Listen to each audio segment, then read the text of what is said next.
My name is Pratipal Junior Singh or Pratipal Singh Jr. Some people call me Sachin, and I am the Managing Director of Guyana Port Inc. Guyana Port Inc. is a ship repair company started in 2021, and over the years we would have been able to expand our capabilities into dredging, which we would have recently launched our first dredging operations in November, and we're expecting to start in a couple of weeks from now. Additionally, we're looking at shipbuilding in the near future. In terms of the vision for Guyana Port Inc., it came about where I saw an opportunity to jump at something that I believe that I can grow. And because I saw the opportunity, there was no thought process. It was just, how do I do it? And by making that decision, by making the creative juices flowing, or getting the creative juices flowing for that matter, it allowed me to say, hey, this is the thing that I want to do, and I'm not thinking about the consequences, I just want to get this thing done.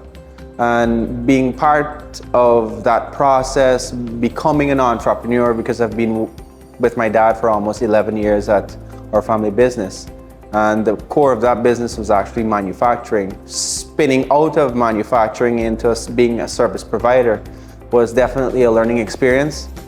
I can promise you that there were some challenges that in some days you actually crunched 48 hours into 24, and then also you had to be there for 48 hours in some cases. So just being able to go through those experiences and now having the opportunity to learn what it means to be a better leader, also being a part of the fact that the process of being a leader and also becoming a leader means that you have to learn every single day.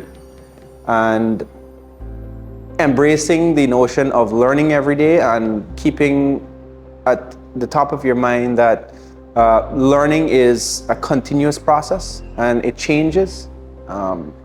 Gives me a lot of satisfaction to know that there is always something new to learn. Our core is in ship repair, and our objective is to keep vessels afloat, keep the maintenance of vessels to its peak. Fortunately enough, we are in a position that many countries and many individuals don't ever get to see in their lifetime. And I count myself very fortunate, and people my age, very fortunate to be a part of something like this, to say the least. So with that being said, we play a critical role in the sense of maintaining vessels. In the overarching scheme of things, the President of Guyana speaks about a connectivity between Guyana, Brazil, Suriname, and being able to tap into those opportunities that come about, given the fact that we want to expand our ship repair capabilities, given the fact that we've just invested in dredging, and dredging is something that is very, very important to gain operational efficiency in the maritime sector.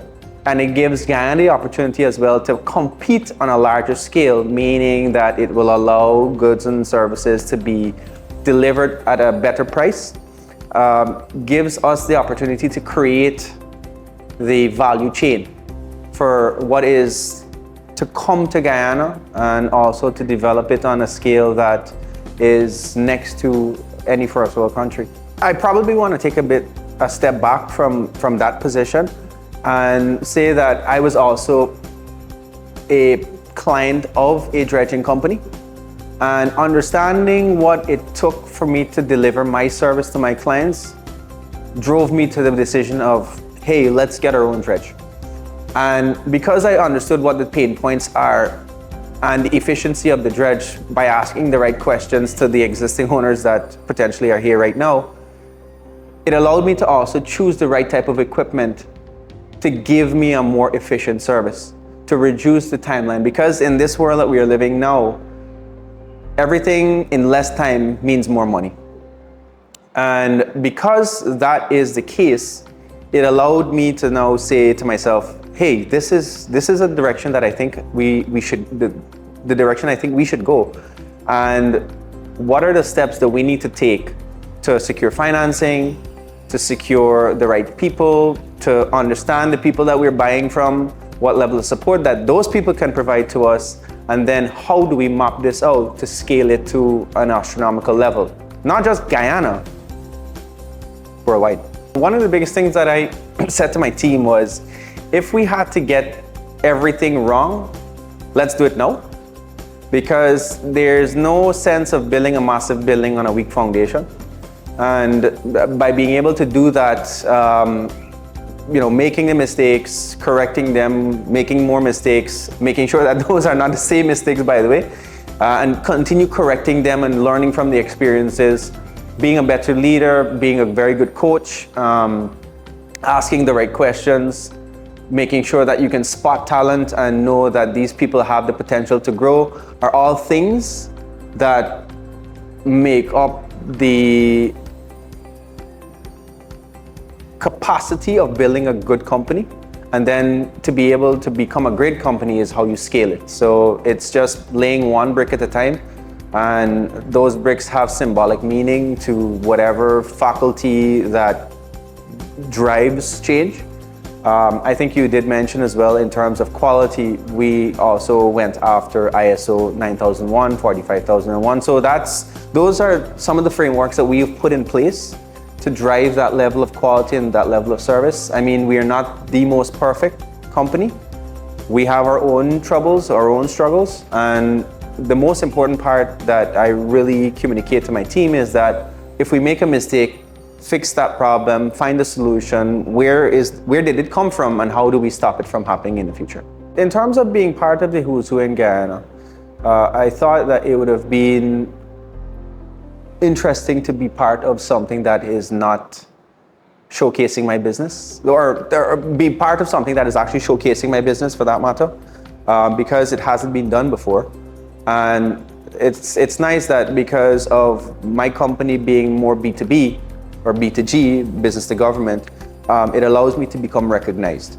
And by being able to become recognized, having the right audience viewing my page or making connection or creating connections is actually one of the main reasons why I chose Who's Who. Being a part of the directory, I believe it's your opportunity to design what you want people to see.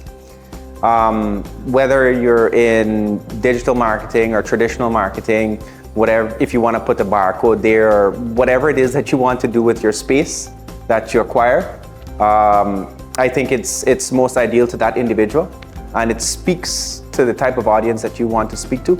So however you choose to have those people engage with that directory, I mean, it's all over, everywhere, every desk or waiting room that you go to, it's always there. So having the ability to create that space, being on the fence means that a decision has to be made, and it's better to take the chance to understand what the consequences are rather than to have it not known.